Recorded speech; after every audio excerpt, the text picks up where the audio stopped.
In 8 minutes, some American trade partners cracking down on U.S. exports. Starting today, American farmers face new retaliatory tariffs on many products they send to China. The measures include an extra 15% duty on chicken, wheat, corn, cotton, and a 10% one on items including beef and soybeans. Some American farmers say they are worried escalating trade tensions could make it harder to sell their products abroad. President Donald Trump says tariffs on Canadian and Mexican goods scheduled for April 2nd, quote, could go up.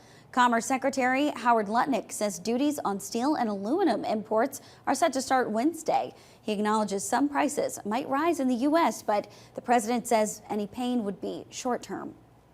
And the Department of Agriculture says eggs are about to double the price from January of last year. An ongoing bird flu outbreak blamed as the main culprit. CBS News analysis of federal data found since 2020, the USDA paid $1.1 billion to hundreds of egg producers forced to kill their flocks to stop the bird flu.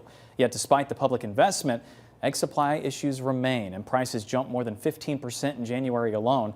To try to stop the rising prices, the USDA plans to spend another $1 billion fighting bird flu, including $400 million to farmers to buy new chickens.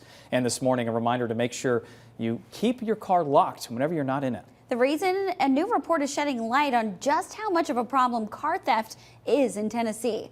A study from the FBI says Tennessee saw almost a 57% increase over the national average. In Tennessee, cars were most at risk of being stolen from right in your driveway at your home. Kentucky ranked 25th on that survey. And today is Tennessee's annual Day of Hope, highlighting the power of hope in positive change. The day initiated by the Tennessee Department of Mental Health and Substance Abuse in 2020. It's a statewide effort to bring hope to people struggling with substance use and mental health challenges. The dashboard on the Knox County District Attorney General's website shows 7 suspected overdoses this month. It also says this year that number is 65. The Day of Hope is meant to bring those numbers down. In Knoxville, Metro Drug Coalition has events planned focusing on youth and families, the unhoused community, and mental health and faith initiatives. And it may not feel like it, but it's almost been 6 months since Hurricane Helene brought deadly floods to our region. And now a major step in the rebuilding process. Work starts this week on a rail bridge replacement in Cocke County. Take a look. This is what the bridge and railway line looked like after Helene. Flooding damaged the line responsible for bringing goods and resources to local businesses in Newport and Western North Carolina.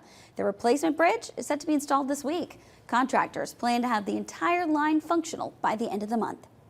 And a bill working through the state capitol would require high schoolers in Tennessee to learn about the state's safe haven law. That's where parents can legally surrender their newborn baby and do it without the fear of facing charges. The bill is sponsored by Blount County State Representative Tom Stinnett. House Bill 368 works to include the state's safe haven law in high school curriculum. The 9th through 12th grade curriculum would be written with the help of a Tennessee nonprofit that specializes in legal surrender education. Meanwhile, tomorrow, Tennessee will welcome its 19th Safe Haven Baby Box. This one's going to be in Morristown. That means Tennessee will rank in the top 6 of Safe Haven baby boxes in the country. The state's only had the boxes for 2 to 3 years, and so far, 1 to 2 babies have been safely surrendered. Well, this morning, a shelter struggling with overcrowding will soon have more space to help animals. If you remember, the Sevier County Animal Care Center was considering putting some animals down. Now the shelter is just a few weeks out from opening its new facility. It's 4 times bigger than the current space, and for the last several months, the Animal Care Center has been dealing with severe overcrowding. When the community heard of those issues, the shelter was able to get multiple fosters, allowing them to hold out long enough for the new building.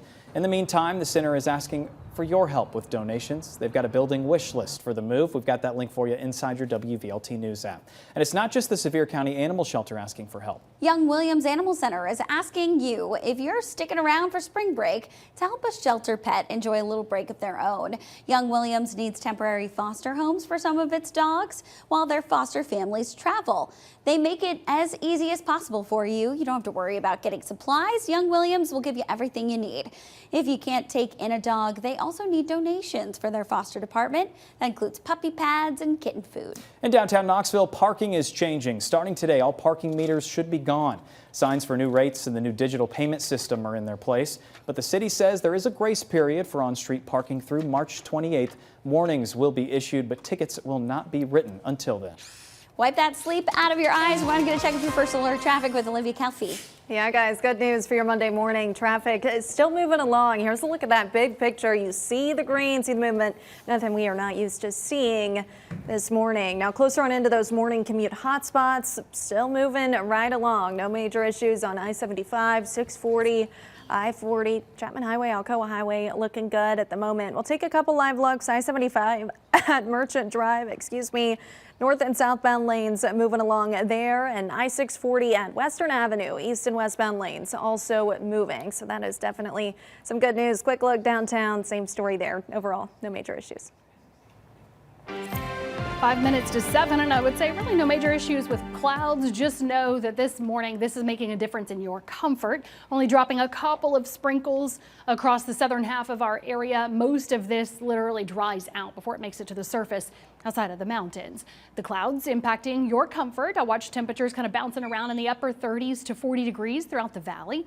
Dandridge, you just went up to 44 under that blanket of clouds. Knoxville back up to 41, 38 Oak Ridge, even noticed 33 Jamestown to 28 Whitley City and Pineville. So some big differences here north where those clouds slowly reached up, and then we'll peel them right back for the late morning to midday, getting back to more partly cloudy views, more afternoon sun, and even more warming. That'll take us from around 38 at 8 to 54 at noon. High today 66 with a lot of sunshine, heating us up between 4 and 5 o'clock, hitting that high today. Now tonight will be a little colder because everything's clearing out. But notice even the mornings start becoming warmer later this week. When we start stirring up winds and clouds again, that definitely makes for some warmer mornings. In this first alert 8-day planner, of course, we've got some warm afternoons to go with it. Loving these 70s ahead still Tuesday to Wednesday. End of the week also looking pretty good. Again, both Wednesday and Friday are when we'll see those breezy conditions and higher pollen counts before we at least try to wash away some of that pollen this weekend with the gusty, heavier rain and storms. So I'm going to track out that system for you coming up at 7 on the CW. Happy birthday, Chief Meteorologist Heather Hill. You cooked up some nice weather over the next few days, Heather. Thank you. We'll see you at 7 o'clock on the CW.